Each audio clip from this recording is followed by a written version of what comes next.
immediately attacks the center and also lets white's queen out so that it has all these different options that we just talked about. Concept number 4 is useful in the endgame, and it basically says that the distance from A1 to A8 is the same distance as A1 to H8. So another way to think about it is that if my king wants to walk through this square, one way to do it would be 1, 2, 3, 4, 5, 6 moves straight ahead, and I land on that square. Another way to do it would be 1, 2, 3, 4, 5, 6. Or even another way, 1, 2, 3, 4, 5, 6. Or I could even do something like 1, 2, 3, 4, 5, 6. You get the idea. It takes 6 moves regardless of how I go about getting to that square. Now, why is that important? I want you to consider this position. White has this pawn going this way. All he has to do is come over here, take this pawn, and then get a queen, and he will win the game. But let's see what happens if he tries to do that. King here, king here, king here, king here, king here, king here, king here, king here. Takes the pawn, but then black plays the move, king to c7, and guess what? White's king is now stuck on this A file. The only thing he can do is move here. Black goes there. They can keep going back and forth, and eventually, if white tries to push the pawn, it's now a stalemate. White can't move, tie game. So it's just a draw. All right, now I want you to consider the fact that it takes white 1, 2, 3, 4 moves to get there going like that, or 1, 2, 3, 4 moves going like this. Now let's see how that difference affects the outcome of the game. So white goes here, black goes here, white goes here, and now black's king has to make a tough decision. Since he can't go up here, he has to either go this way or this way. If he goes here, well then white goes here. Same path that we talked about. Black goes here, here, here, here. And look at the difference. Black's king is 1 square a little bit further away. And now when he tries to get there, white simply goes there, escorts the pawn down, and wins the game. See, by making this path instead of this path, white essentially cut off black's king and got the victory. This is also known as the crooked path. So instead of walking in a straight line somewhere, you would walk in a crooked path like this. This is super useful in endgames where your king can sometimes accomplish 2 things at the same time simply by changing up the path that the king takes. Concept number 5 is that you are guaranteed to win more chess games if you hit the thumbs up button on this video. Wait, no, sorry. Okay, the real concept number 5 is that you want to be the first player to control a diagonal or a file. What do I mean?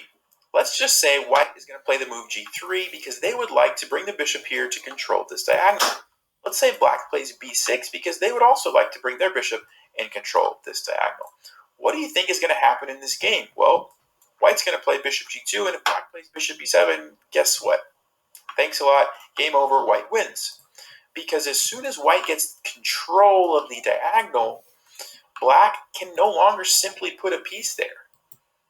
Black either now has to defend the bishop first or block it off somehow, maybe with the knight, and then put the bishop, but it becomes much more difficult to put a piece on that diagonal. When there was nothing on the diagonal, it was very simple for white to simply play bishop to g2. So the important takeaway is be the first player to control a diagonal or also a file.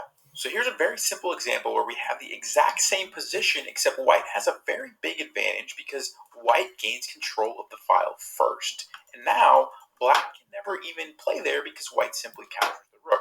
So be the first player to gain control of the file and you will have a pretty big advantage. Now this is the exact same position except I have added an extra rook for both players. Now it's a little bit different because even though white gets the file first, black can still play there because they have the rook defending it. So in this case, the important thing to take away here is that you don't want to be the first player to make a trade. For example, if white were to capture this rook, even though it's a simple trade, it's actually a very bad move because now black has control of the file and white can't do anything about it. So whenever you find yourself in a situation where there's tension between rooks, usually it's always the wrong decision to trade first. You want to wait, do something else, let your opponent trade into you because then you gain control of the file. So concept number 6 is that a free B or G pawn might be a poisoned pawn. So let me explain that. At the start of the game, B and G pawns are defended by bishops, so you can't take them or the bishop would just take you back. But as the game goes on, sometimes those bishops move away, and then the pawn becomes undefended. So here's an example where white has played queen to b3 to attack the undefended pawn. But if black plays knight c6 and white decides to take the free pawn, they're actually going to lose the game because knight takes d4, and white has no way to stop this threat. There's nothing that white can do about this. White's in big trouble, and all white got out of the deal was one measly pawn. So in this case, it was a poisoned pawn. Think Snow White and the apple. You don't want to take it. You don't want to eat it. It's just not worth it. Now, in this example, the reason it was bad is because threat. So you can't take them, or the bishop would just take you back. But as the game goes on, sometimes those bishops move away, and then the pawn becomes undefended. So here's an example where white has played queen to b3 to attack the undefended. So concept number 6 is that do anything about it. So don't defending it. So in this case, the important thing to take away here is that you don't want to be the first player to make a trade. For example, if white were to capture this rook, even though it's a simple trade, it's actually a very bad move because now black has control of the file and white can't do anything about it. So whenever you find yourself in a situation where there's tension between rooks, usually it's always the wrong decision to trade first. You want to wait, do something else, let your opponent trade into you because then you gain control of the file. So concept number 6 is that a free B or G pawn might be a poisoned pawn. So let me explain that. At the start of the game, B and G pawns are defended by bishops, so you can't take them or the bishop would just take you back. But as the game goes on, sometimes those bishops move away, and then the pawn becomes undefended. So here's an example where white has played queen to b3 to attack the undefended pawn. But if black plays knight c6 and white decides to take the free pawn, they're actually going to lose the game because knight takes d4, and white has no way to stop this threat. There's nothing that white can do about this. White's in big trouble, and all white got out of the deal was one measly pawn. So in this case, it was a poisoned pawn. Think Snow White and the apple. You don't want to take it. You don't want to eat it. It's just not worth it.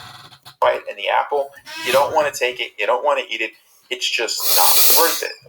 Now, in this example, the reason it was bad is because white was allowing knight takes d4 with another threat.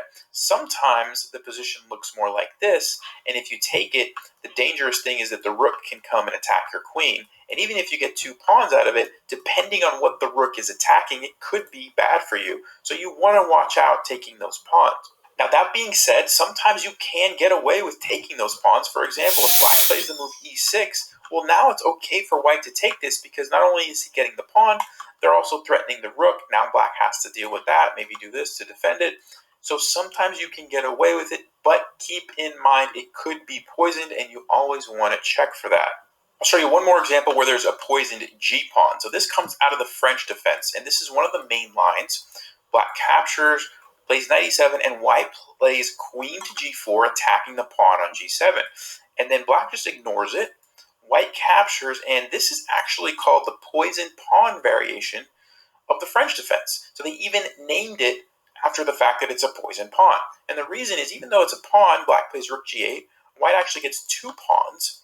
Black's position, after just a few moves, is extremely aggressive, and white has to be very, very careful. White is kind of in a tough situation because they don't want to castle this way. It's pretty wide open. They don't really want to castle this way because there's 2 open files that black's going to castle, and then the rooks are going to come over, and it's kind of like, okay, what's white going to do? So the question is, was it worth it to take those pawns? It's debatable. I mean, this is a playable line. Lots of people play this, but it's very dynamic, it's very tricky, and it's not just 2 free pawns. They are poison pawns, and black does get a lot of compensation for it. So watch out when you take those B and G pawns. They could be poisoned. Concept number 7 is that you want to be flexible when you play chess. What do I mean by flexible? A lot of people play chess with plans that they think they're going to do no matter what. Like, I'm going to do this game, and it doesn't matter what my opponent does. That's not how chess works. You need to be able to react to what your opponent is doing. That is a huge part of chess. So let me give you an example. E4, E5, knight F3, and let's just say I am a Kyuko piano player who likes to play bishop to C4 after this. So I'm expecting knight C6, and then I'm going to play the move bishop to C4. Let's say black plays F6. I know a lot of players that would say, doesn't really affect my plan. I'm going to play bishop C4. And by the way, bishop C4 is a totally fine move. There's nothing wrong with it. But there is an opportunity here for white to take advantage of a little tactical trick. White can actually capture the pawn on E5. And if black recaptures because of the weakness here, white can play queen H5 check. And after G6, captures, and you got a fork, and you're winning the rook in the corner. It's a cool little tactic, but if white was not flexible and paying attention to something that was weird that black played, they probably would have missed it, just played bishop c4, and went on about the normal moves that they always play. So be flexible, be on the lookout for weird moves or weaknesses that your opponent might create, and look for ways to take advantage of those. Right, concept number 8 is super useful when you castle kingside, and it's actually a little saying that you may have heard, but it goes something like this. With a knight on f8, there's no mate. And you might say, what in the world does that mean? So let me show you an example. First of all, before I explain what exactly that means, let me just kind of explain one thing about castling kingside. So here's a game where black decides to castle kingside. Now, when you castle kingside, the most common square that is going to be attacked by your opponent is h7. It's just the way that the pieces line up, it's very easy for a bishop to attack it. It's very easy for a knight to come in and attack it. And if there's ever an open h-file, the rook's going to attack it. The queen can attack it different ways. It's just the most common square that's attacked. That's just how it is. And the funny thing is the knight on f6 actually does a very good job of defending it. But the issue with this knight on f6 is that it can very easily be attacked. As in this example, white can just take it with his bishop if they want. Or sometimes the knight can come here and trade off that. Or this pawn can go forward and attack it. It's very vulnerable to white's pieces. So, for example, this game, black plays knight c6, white plays here, and white now has created a checkmate threat on h7. And if black doesn't see it and plays a terrible blunder bishop to b7, white simply captures the knight on f6, and after black recaptures, it's game over. Checkmate on h7. Now, going back to the phrase or the concept that we're talking about, with a knight on f8, there's no mate. Well, where's f8 on the chessboard? It's right here, where this rook's at. So let's go back a few moves, and we're going to pretend that black actually was aware of this concept, if you will. And instead of playing knight to c6, black decided to play knight b to d7. And after white did the same idea, bishop c2, black played the move rook to e8. White played queen to d3, setting up the same checkmate. And black plays the move knight to f8. Now, the knight, if you'll notice, is defending on h7. So if white tries the same idea, guess what? Black just takes it and says, thank you very much, and I'm up a queen. So now you can see where that saying comes from. With a knight on f8, there's no mate. And the really cool thing about this knight on f8 is if you're playing with the white pieces and your goal is to get rid of the knight so that you can checkmate, how are you going to do that?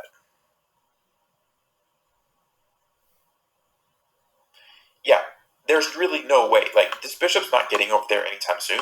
There's no way the knight can get there. There's no pieces that can get anywhere close to this knight on f8. So black is fine. Black is totally fine, defended from this. Super, super easy way to defend your king from checkmate threats on h7. And you can also hop the knight to g6 if you ever need to block off this. And it also blocks off the diagonal, becomes a little bit more aggressive. You can control some other squares. Super easy maneuver to do. It's as easy as bringing your knight up, bring your rook over, and then your knight comes back. Just a 2-move maneuver. And keep in mind, we just looked at black, but white can do the same thing with a knight on f1. So here's an example where white decides to bring the rook over, play knight to d2, and then maneuver the knight to f1, where you have the same really strong defensive idea, and you don't have to worry about this h2 checkmate. The last thing to remember is to stay sharp, play smart, and take care. Damn! I fucked this. Ho!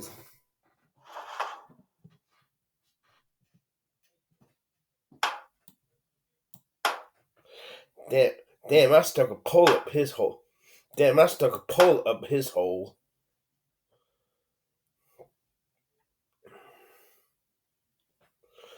And he can't sit down, he can't walk or even sit down to play chess for 3 whole months after that ass fucking. But I gave him an ass fucking.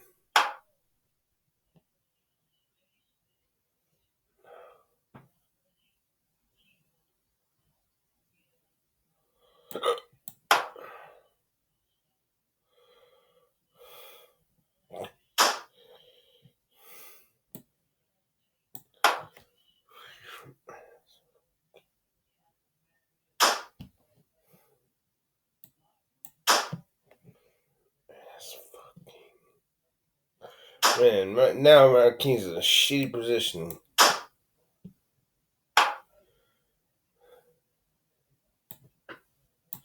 Man, take that damn pawn.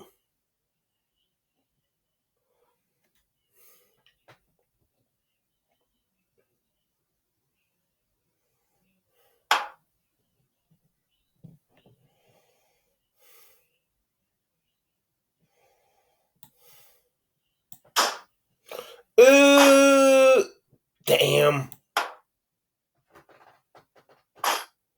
Damn. Damn. That fucking pisses me off.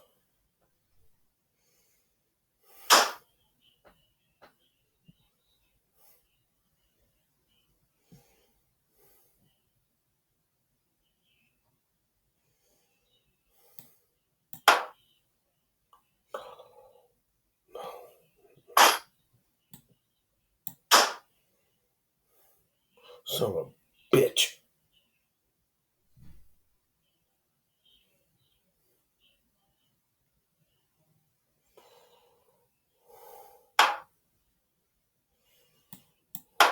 Fucking piece of shit.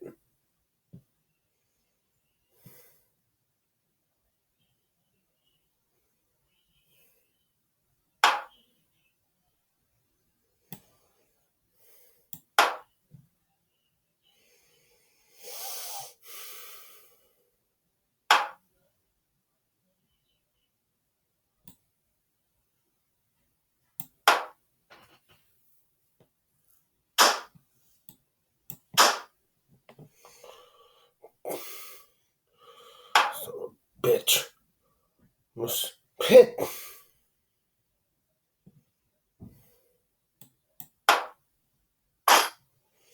Damn.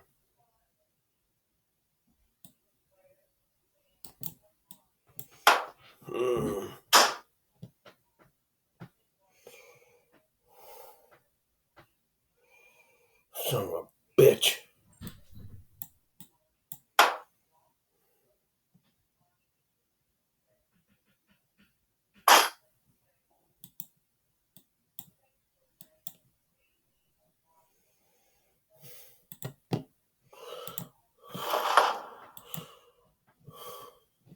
And pull that fucking string.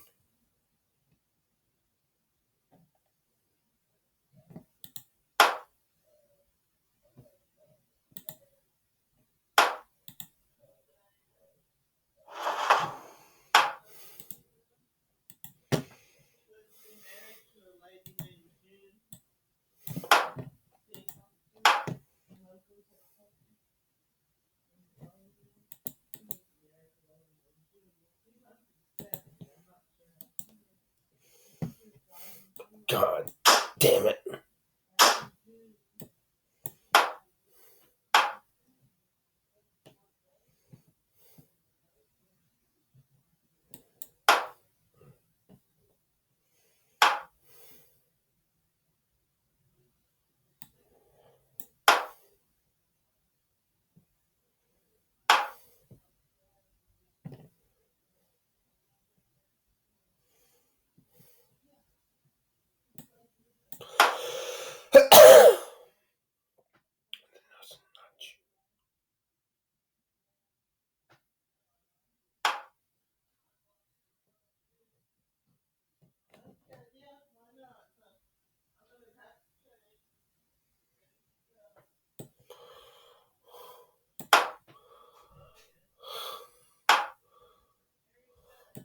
Get that whore out of here.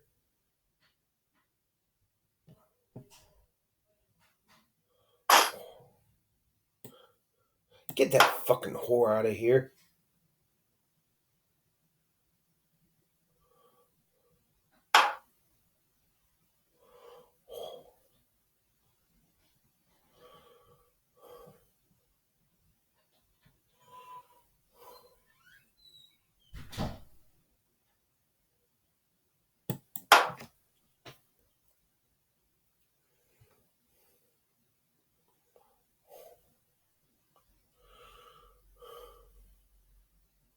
I want that damn rook. Yep.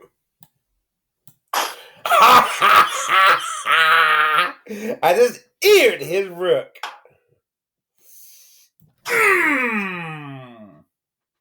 Beautiful.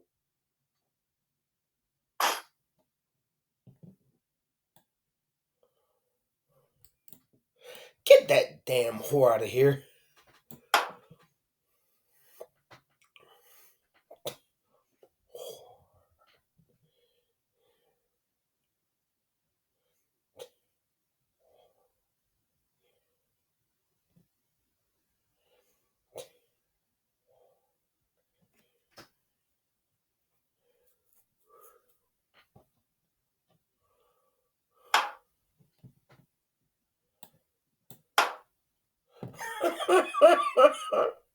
I'm chasing that damn whore.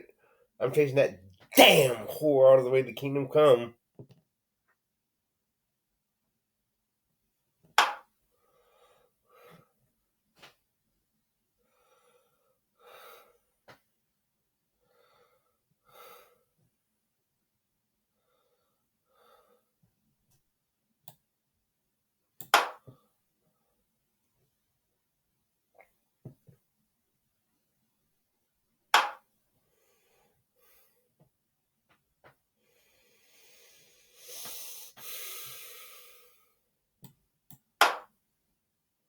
No.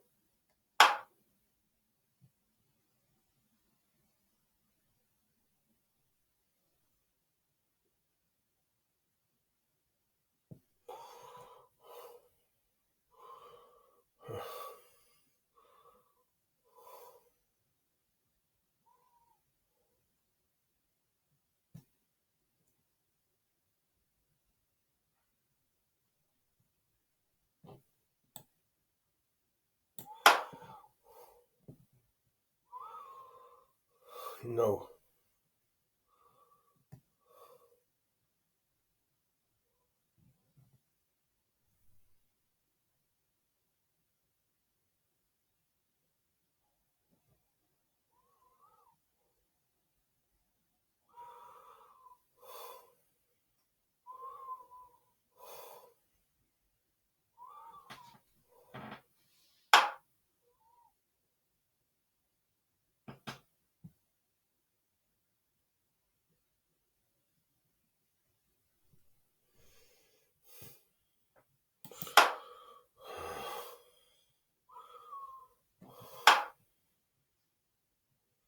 Damn.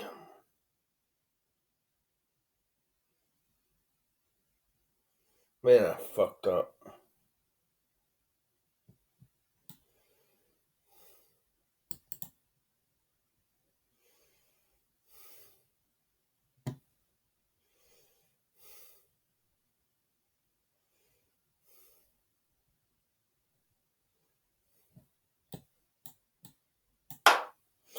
Damn.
Oh, he just assed up my pawn?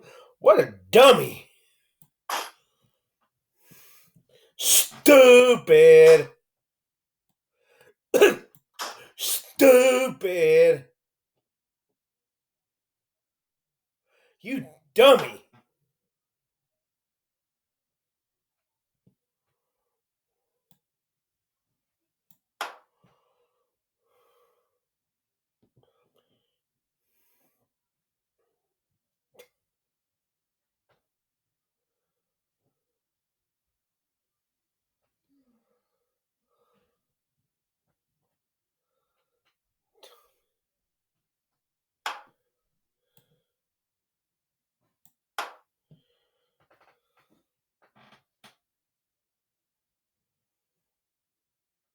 You mute screwed, brother.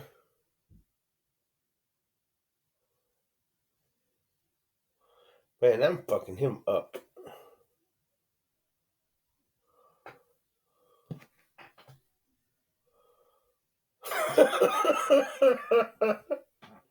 This is looking bad for you, brother. This is looking bad.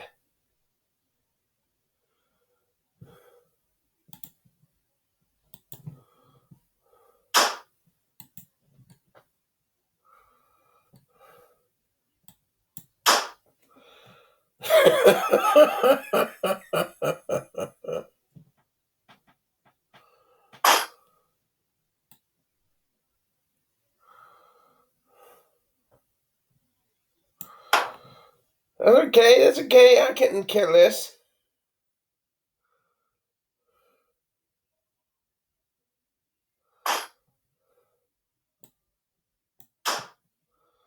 Go ahead, ass up my rook. I couldn't give a shit less. I'm a ass up your rook.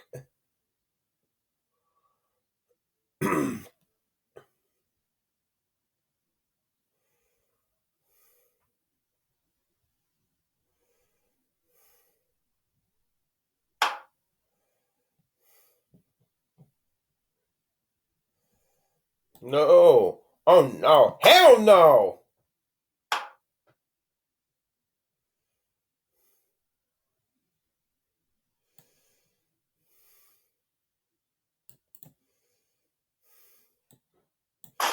Damn.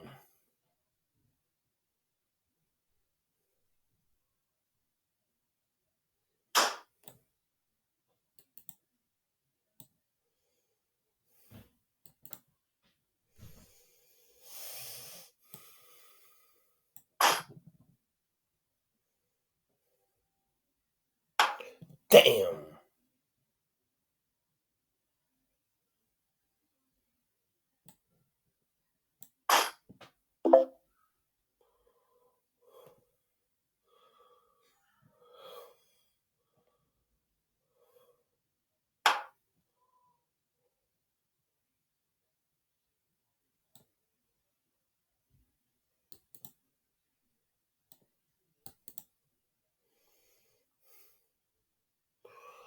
Man, this is really starting to fucking piss me off.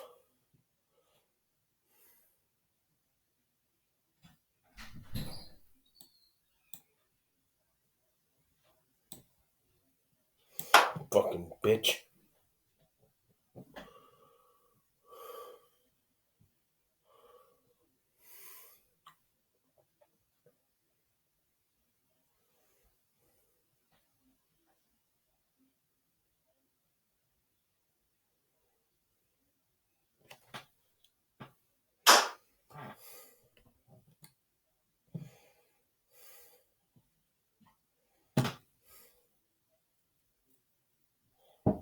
Come in. Okay, Chris, we got talking about. Okay, I know. Let me 8 finish. minutes. Okay. Here's your card. Okay. Food stamp card. Take your phone and you. Let me see you. You can't feel supporting. Oh, honey. I'm just really. I want to see you. I'm gonna clean your face up. I will. Be sure to come out shortly. I know.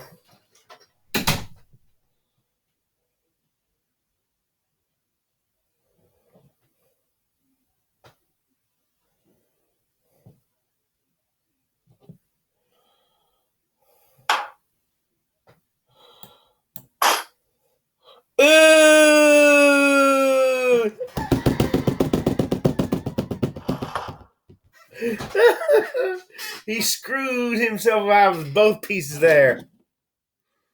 He got a whole fucking there.